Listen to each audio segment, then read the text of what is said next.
Hello, and thank you for joining me today. Well, this is the Thursday, October 30th edition of our video devotionals. Thank you so much for joining us today, and hope your Thursday's going well. And we've gotten some clearing, and it's supposed to be a little bit warmer than yesterday, but I think the rain is finished for a while.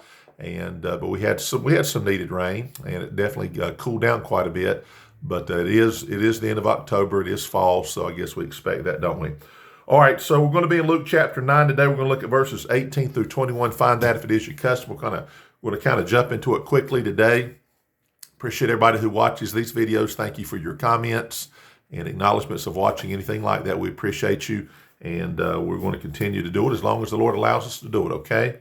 All right, notice Luke chapter 9, verse 18. And it came to pass as he was alone praying, his disciples were with him. And he asked them, saying, Whom say the people that I am? They answering said, John the Baptist, but some say Elias, and others say that one of the old prophets is risen again. He said unto them, But whom say ye that I am? Peter answering said, The Christ of God. And he straitly charged them and commanded them to tell no man that thing.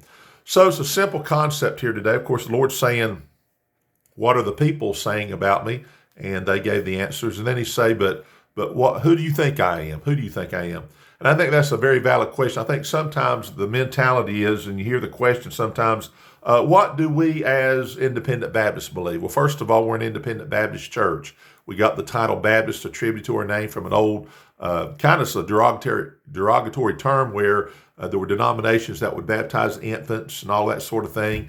And then the Bible believing people say, well, that's not biblical baptism. And they call them Anabaptists or rebaptizers, meaning that, so our baptism's not good enough. Well, if it's not biblical baptism, then no, it's not. Not because a specific group of people deems it not biblical, but because we must ask ourselves, is it biblical or not? So when it gets down to it, Peter answered and said, the Christ of God. That's who Jesus is.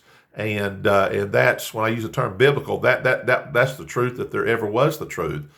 But the point I'm trying to make is be careful thinking, well, what do we believe? Well, what do you believe? If someone was to ask you some basic questions about just basic things, would you say, well, I don't know. I don't know what our church believes about that. Well, to be honest with you, in essence, it doesn't matter what our church believes about it. What matters is what you believe about it.